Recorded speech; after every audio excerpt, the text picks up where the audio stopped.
Good morning. Good morning. Hello. Tuning in. Welcome to the podcast. Good morning, everybody. It is a beautiful Saturday. Beautiful skies. Beautiful day. Everything about today is looking fantastic. Speaking of fantastic, we are tuning in for tomorrow's games and the forthcomings. We are locked in. We are ready for the season. I think we're all ready. Week three. Week three. We got a lot going on. We'll get started here in a minute with the line of game matches up. But as you just saw, I was displaying this morning. We had the Seahawks playing Pittsburgh last week, and what a game! What a game! Definitely not the fourth quarter the Steelers were looking for. They held us pretty good. It was a tight game for pretty much all game up until the fourth. Oh,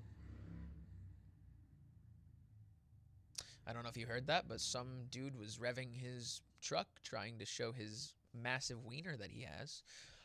Anyway, so going down the line though, we are going to start off with we have the Bengals and Vikings starting at 1 o'clock, starting us off. Then we follow up with the Texans and Jaguars, hoping to see some more, performance from the Texans as of late. They're not doing too hot as they were last year. Jaguars looking good. Trevor Lawrence is looking really good. This whole offense, actually, their offense is looking good, especially with the addition of rookie number 1 draft pick Travis Hunter. So we are ready to get it in. We are ready to get it going. So that will be happening. Texans and Jaguars tomorrow night. Colts and Titans. Daniel Jones is considered, he's still on a hot streak, man. He's fighting for his salary, man. He is quite literally fighting for his salary.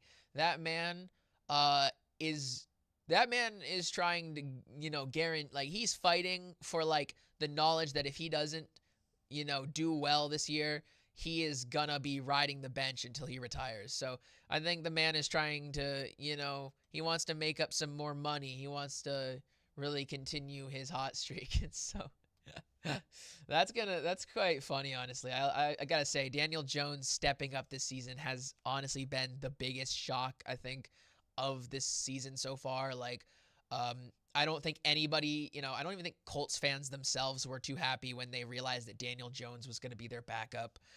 But now I think if I was a Colts fan, I would be not only in total shock, but I'd be in absolute happiness. They're about to be 3-0 against the 0-2 Titans. So, I mean, I don't know. I can't imagine the Colts fucking up against an 0-2 Titans, but anything can happen on a given night. Raiders and Commanders. Well, actually, that's going to be a really good, interesting one. I think Commanders are still looking, I think the Commanders still got it. They're looking hot. I'm not set, especially after last week's Geno Smith being classic Geno Smith, throwing 3 interceptions, absolutely being a clown. As a Seahawks fan, that game made me very happy because, a lot of people wanted me to, as a fan, to be upset about losing Geno, when in reality I was so grateful for it, honestly. I ain't gonna lie. I got to give the guy credit. He gets a lot of yards. Yes, he throws far. He does put up numbers, yes, but he's not clutch. He's not consistent, and that's something you need out of a quarterback. A quarterback doesn't have to throw over 200 yards to be the best. He just needs to be able to win the goddamn game, and that is something that Geno Smith cannot do, and he's shown time and time again he cannot do that. And so I think the Raiders really took a gamble, making him their starting quarterback. So, I mean, let's see how the season progresses. It's still too early in the season, but Commanders, I mean, that should be an easy W. Show the trash that the Giants are. I mean, yeah, look at Saquon Barkley. Saquon Barkley quite literally not only made the cover of Madden 26 or 25, one of them. He just made a cover athlete. So not only is he a cover athlete, but he also literally won. I think didn't he win? Actually, didn't he win Offensive Player of the? Didn't he win like MVP or no? Who won? No. Myles Garrett did. Garrett did win the MVP. I'm pretty sure, but Saquon Barkley. Saquon Barkley killed it. No, it was last year was Josh Allen. Okay, then where?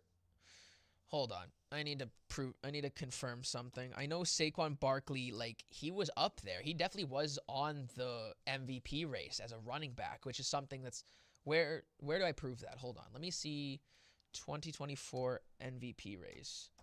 Because Saquon Barkley 100% was in the race for MVP last year as a running back for the Eagles. Race MVP. Hold on. No, why is it? No, I'm not talking basketball. I don't care about. I mean, I do care about basketball, but Saquon or Shea Alexander is not that good. He, fluke win. All right. Yeah, I know he was, but who was runner-ups? Lamar, okay. Yeah, there is Saquon Barkley. Saquon Barkley was literally number 3. He was right behind Josh Allen and Lamar Jackson. Made a compelling case for MVP despite being a long shot for non-quarterbacks. Yeah, because quarterbacks are the ones who usually win and Offensive Player of the Years. Maybe. No, but he definitely, like I said, he's right here. Hold on, let me see if I can show it. Let me see if I can highlight. I'm going to highlight it first. But yeah, he was above Josh Burrow, which actually says a lot too, because Josh Burrow had a career performance had a career season even though the Bengals were not great. But if you can briefly come over here, you'll see it's in gray highlighted. Yeah, Saquon Barkley he was a key contender. So yeah, Saquon Barkley definitely was really amazing. So yeah, answering that question, the Giants just suck. There's nothing like the Giants just suck. The Giants just suck. They really. I don't know if it's because of coaching or front. I don't know what it is at this point. I think a lot of it has to do with front office though, because to be fair, the Giants, like when they had Kenny Golladay, for example, back when they had Kenny Golladay still, there was potential. There was, even back then, like even back when Daniel Jones was a rookie, there was so much potential for the Giants. And so I think a lot of it has to do with, I think it's just front office. Because again, look at Daniel Jones, look at Saquon Barkley, Mike Nabbers, when he eventually leaves the Giants, he'll be just fine. He'll be just fine. That's what I gotta say. Mike Nabbers looks amazing, even though the Giants suck. Even though the Giants suck, Mike Nabbers looks so good. Yeah, what bro Josh Allen, someone said. Well, yeah, Josh Allen's amazing. Josh Allen, sorry, if I said something about Josh Allen, I didn't mean to. Josh Allen's great. I have nothing to say badly about Josh Allen. I'm just saying, though, I was confident that Saquon Barkley was in that conversation, and he was. Dak has beaten the Giants 14 games in a row. I mean, that's the same case with the Seahawks, too, though. Seahawks pretty much treat the Cardinals like how the Cowboys treat the Giants. What is that? Yeah, hold on. Let me see the record for the Cardinals versus Seahawks, because it's about the same. They haven't beaten us since 2021. I'm pretty sure. Let me confirm that. Hold on.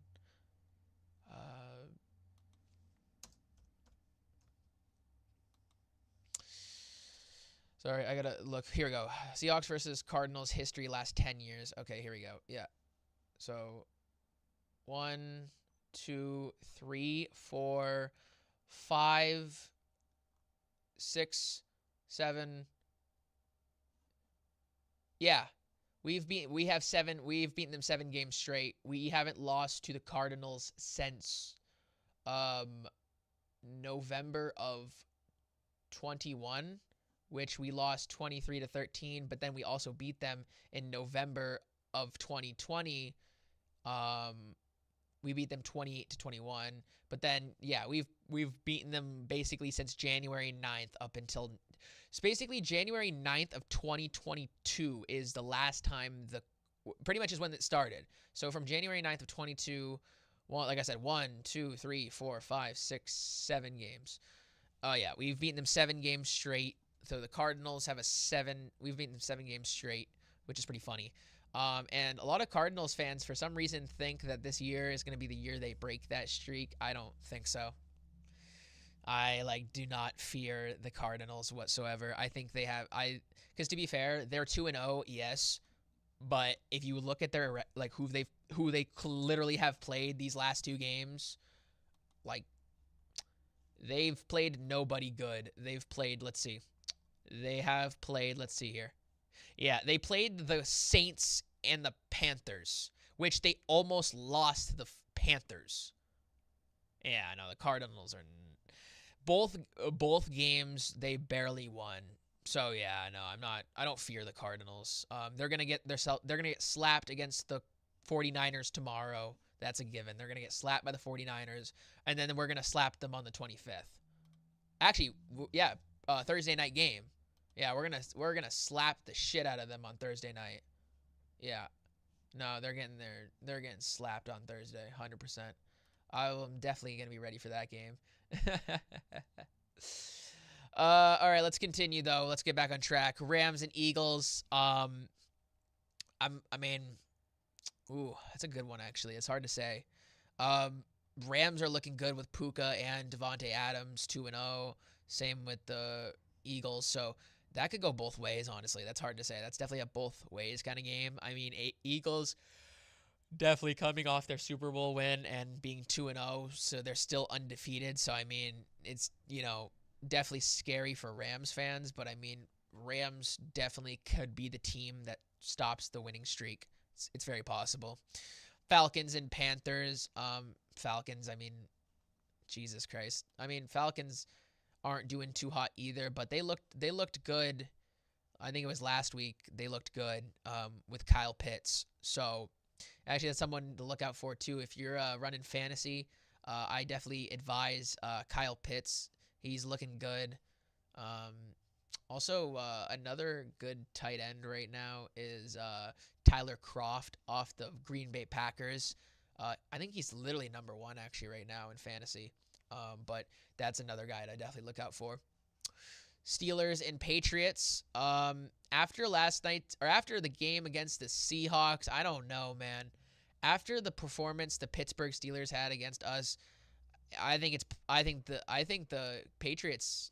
I'm gonna give it to the Patriots. I think the Patriots are gonna win tomorrow.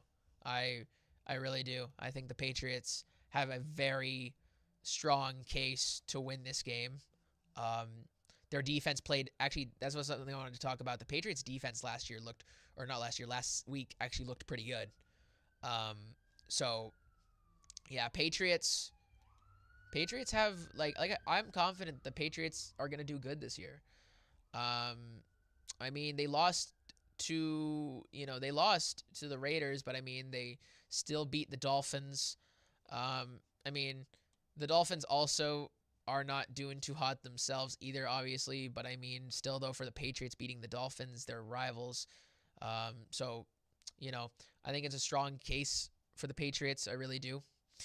Packers and Browns. Speaking of the Packers, that's another given. I hope, honestly, the Packers shouldn't have a problem, honestly, winning that game.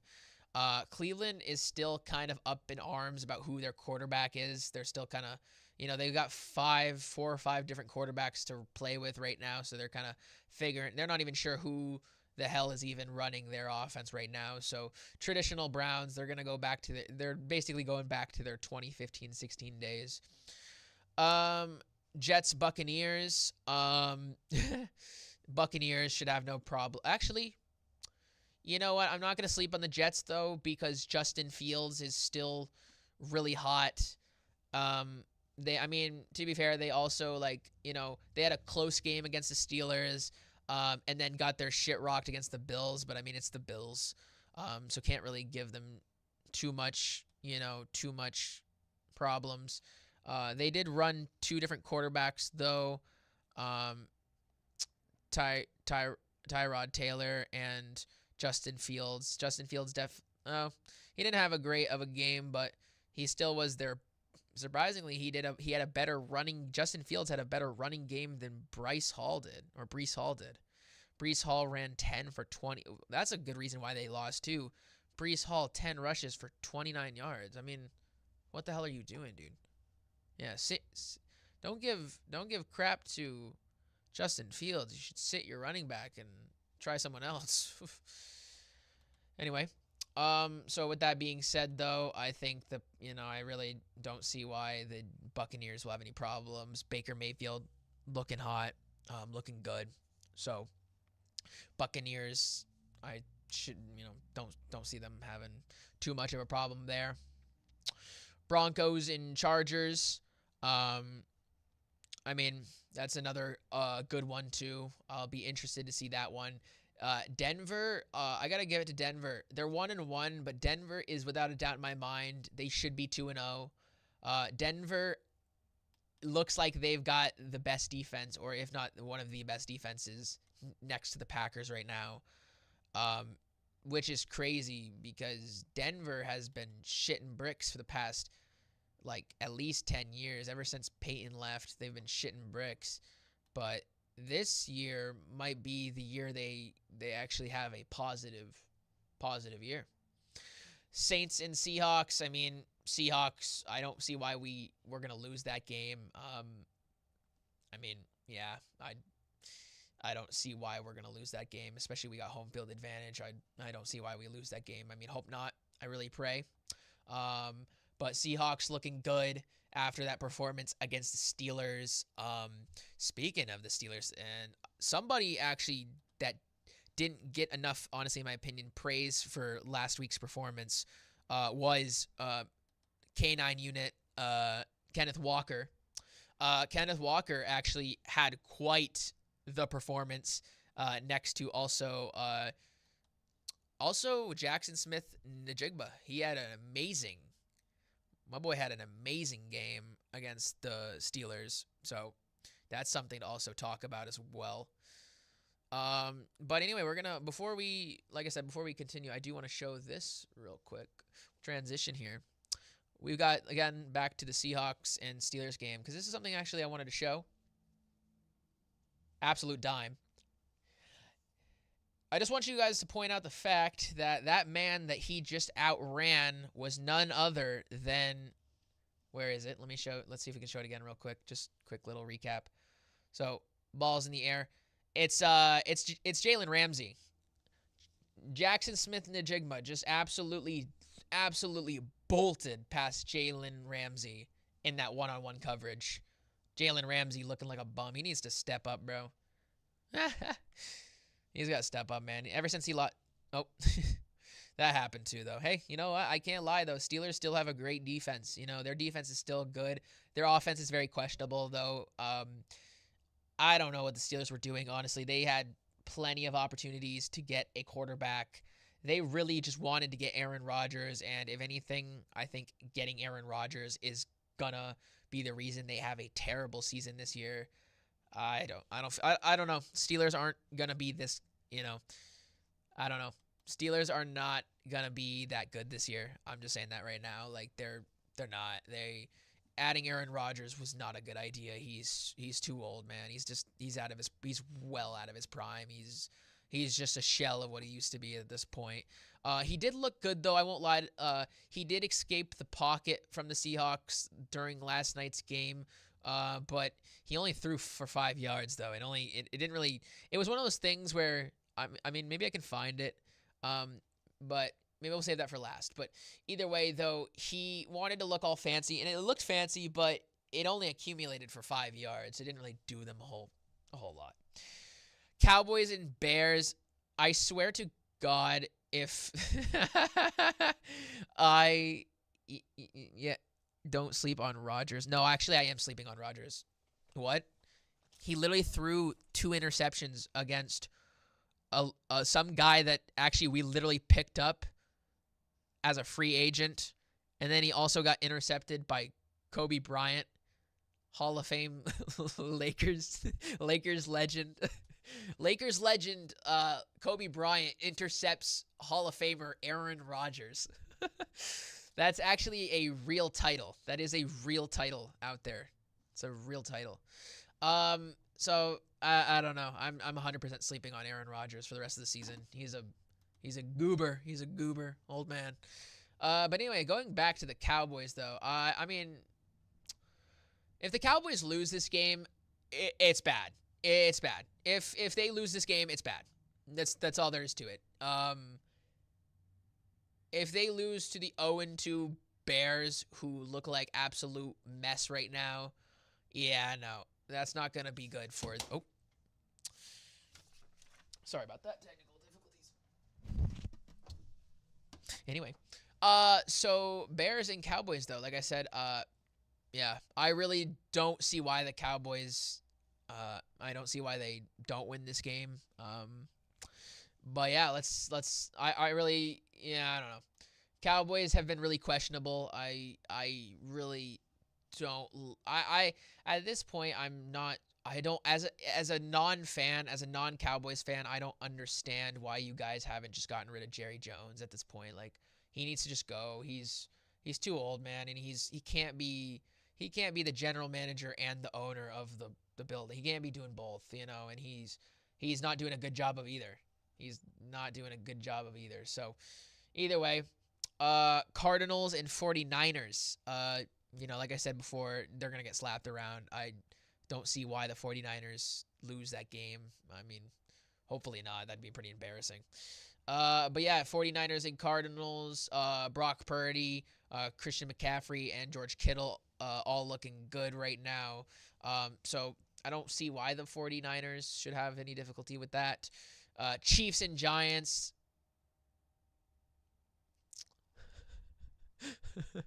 This is going to be a funny one. This is going to be a really funny one because if the Chiefs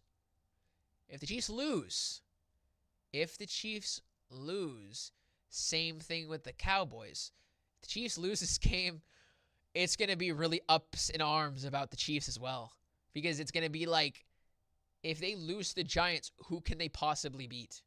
You know, that's the thing. If they can't beat the Giants, they definitely can't beat anybody going forward. So that's that's pretty funny. Patrick Mahomes though, and Travis Kelce both. I don't know. Even Travis Kelce himself is not doing too well.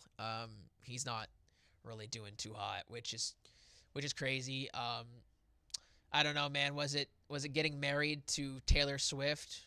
Did she really upset you, man? What's the situation there? I don't know. Apparently they're planning their wedding though. That's some news. Taylor Swift is already planning her wedding with Travis Kelce. Well, congratulations to them, you know. But I'm not gonna lie though, Travis Kelce's he's not doing too well for himself. He's really not. He's not having a good time. I don't know. He's not having a good time. There's not much to say about it. I mean, he did definitely better against the Eagles for sure. 4 for 61. But his game against the Chargers was pretty pitiful. So, I mean, hopefully he continues how he played against the Eagles. Then he'll be fine. But the biggest person, though, to question is definitely Patrick Mahomes, though. He's been having quite an interesting season, to be honest. In his game against the Eagles, he threw over 50%, which is still good, but only for 187 yards with 1 touchdown and 1 interception on probably one of his worst ratings, a 71.1. Yeah, Patrick is not doing too well. He's not having a great time, to be honest. Even in his game against the Chargers, he had a better comeback for sure. But at this first half against the Chargers, even that game, he wasn't doing too well. So, you know, who knows though? Hopefully he does well tomorrow against the Giants. That's at 8:30. I'm not watching that game. I'm sorry, I'm not watching that game. That's a snooze fest of a game. And then Monday night will actually be a good one. Ravens and Lions. That'll actually be something worth watching. Detroit's looking really good this season. Same with the Ravens. So, um, that's another. That's kind of how I feel about the Eagles and Rams game in the sense that like it could go either way. Um, Lions look good. Ravens look good. Lions, I mean, they got their shit rocked by the Packers in Week 1, but I mean, after seeing how the Packers are doing, it's kind of obvious why. Because at first everybody was like, "Oh crap, the Packers just beat the Lions, right?" But then it's like now that the Packers are doing what they're doing, everyone's like, "Oh, that makes sense." Packers are looking hot. But then, like I said, starting as of Week 4 will be the Seahawks and Cardinals, which I mean, we're gonna whoop their ass. I mean, I would really be disappointed if we didn't. But anyway, though, so that will be interesting. That'll be electrifying. I am excited. I am personally excited about all of this. I'm stoked. I am so stoked. We're locked in. We're getting ready. The season's coming in hot.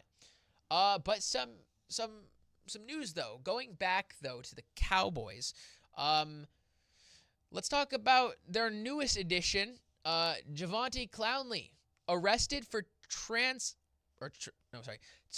arrested for trespassing days before signing with Cowboys. Clowney was hit with a pair of misdemeanor charges in his hometown of Rock Hill, South Carolina. He must have been just having some fun though. Let's see. Let's do some reading though. Let's do some reading. Let's see. He says that he plans to fight the arrest. It says it was a big misunderstanding and frustrating. Let's see. According to a report, authorities claim that Clowney, 32 years old, was trying to park in a lot that was not open to parking. Despite being informed he was not allowed to park in the parking lot, Clowney allegedly did so anyway. No further details about Clowney's arrest was immediately available. So why is this a big deal? Wait a minute, why is this a big deal? Seriously, why is this a big deal? This was literally on, when I looked up NFL news, this was like literally right on my, like this was like, boom, here it is. This is not a, why is this a big deal? This is quite literally the dumbest thing ever. He got arrested because he basically wanted to chill in the parking lot. That's it? That's what everybody is up in arms about? Parking in a parking space? Dude, really? With everything that's going on in the world right now, this is news? Oh, okay. I mean, maybe I should have done some reading before I presented this today because that was very lackluster. I thought he got in trouble for maybe drinking or something, or hey, it said he was trespassing. So I was like, maybe he did what Richard Sherman did a couple years back and tried to bust into someone's house. I don't know, but yeah, clickbait. Yeah, literally, it quite literally was clickbait. Like that's so stupid.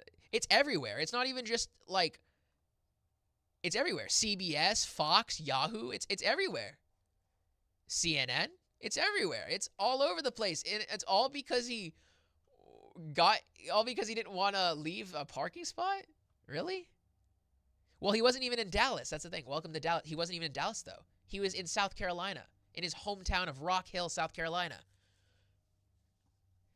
I don't even know why. Well, that's so stupid. That's so dumb. It's so dumb. I mean, I don't really see the point. I don't. I don't know. Very, very silly. But either way, though, the former the 2014 first round pick, 3-time Pro Bowler, though, signed a 1-year agreement with the Cowboys, which is something they need because it definitely fills the gap for sure. I would say Clowney was definitely better when he was with the Seahawks. When he played for the Seahawks, he was really good, solid. I won't say amazing, but he definitely was good. But ever since Clowney left the Seahawks, when he joined the Titans, I would say he's definitely starting to slow down in terms of production, even at 32 years old. So it definitely is not a huge improvement from Parsons, but it is definitely better than nothing at all. And Clowney is still someone that is dangerous. I definitely wouldn't sleep on him, but he's definitely an interesting sign for sure. Definitely wasn't someone I would have gone with, especially for only a 1 year contract. Like, that's it. You're only signing him to a 1 year. Why 1 year? What do you plan to achieve with him in 1 year? Considering he's not even going to play all 17 games. He's technically only going to play 15 games, assuming he doesn't get injured. Yeah, 5.5 sacks is not bad last year.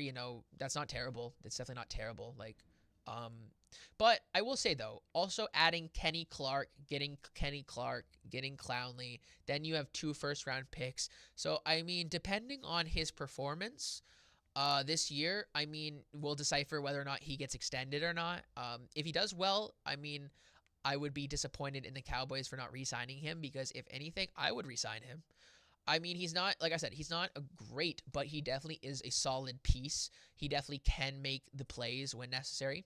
And so with that being said, I think, Kenny Clark, him, and then, if you use those first round picks for, like, maybe you use one for an offensive lineman or something, or you use both those picks and go for some defensive rookies, I mean, that could definitely help the Cowboys in the long run for sure.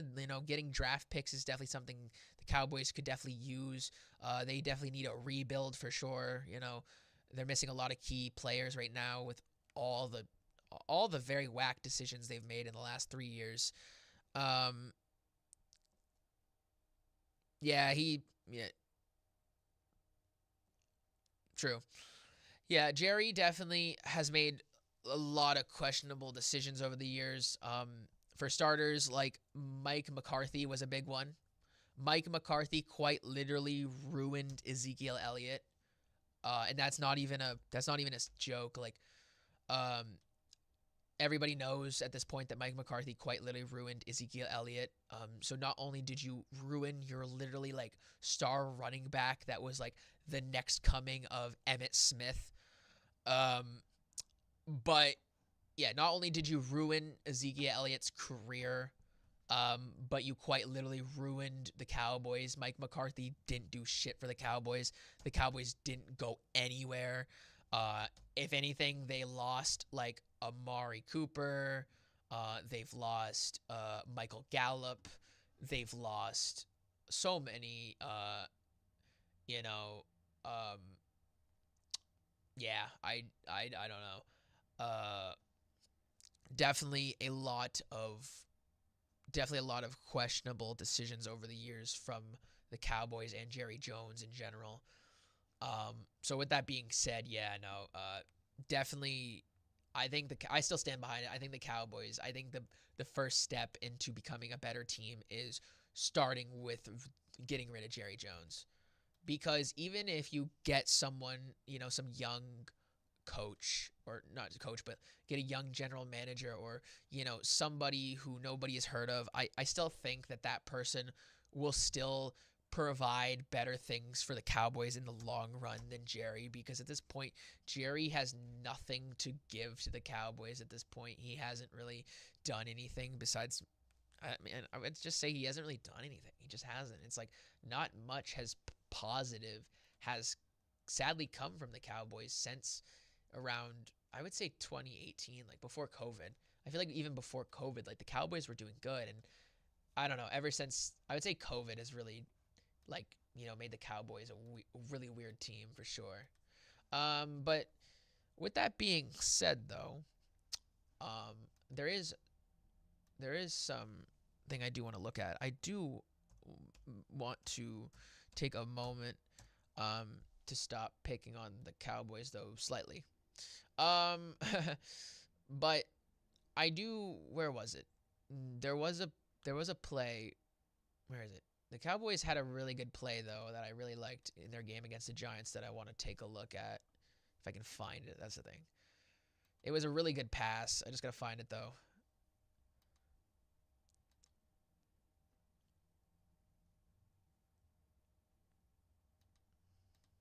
Let's see. Was it this one? Let's see. I think it might have been here. Let's see. Yep, there it is. I did find it. So this was in this before these 2-minute warning, this was when the Cowboys were in the red zone, in their red zone against the Giants. I liked this coverage. I really was a big fan of this play. This play was very unique and a lot of fun. So let's take a look at it. So this is just from the play before. So just give it 1 second. Here it is. So number 9, right there. That we're gonna get a look. It's gonna slow down here in a second. They slowed it down, but yeah, definitely as the camera's showing you though, definitely look at how number 9 definitely was in the that was the he definitely was in the right place at the right time. That cut right there. That cut. As soon as he did that cut. Hold on. Where is it? Can I pause? I want to pause. Where is it? Right. Oh. Back it up just a little bit. Back it up just a bit. Okay, right. Oh, that cut right there. You can see my thing. When he hits that fake and then absolutely darts, boom, right there. If he hadn't made that cut right there in that exact moment, number 54 on the Giants would have intercepted that ball 100%. So not only was that perfect timing from number 9, but that was also just well placed by Dak as well. Seeing that, because like I said, any sooner than that, any slower of a pass, that would have gotten intercepted. 100%. So good job on Dak Prescott and that offense. That was impressive. That play right there alone was really impressive. And so, I mean, this whole game was interesting, though, because I think was it the only game this week that went overtime? Because they went into OT. I don't know if any other team did OT this week. Either way, though, Giants and Cowboys, though, that was a good game. But, my final thoughts, we're going to get ready to call it an evening. I've been here for quite some time, yapping. But I will say, though, I hope everybody is ready for tomorrow, Sunday Night Football. We're getting locked and loaded for the season. But I hope you enjoy your Saturday. It is beautiful out.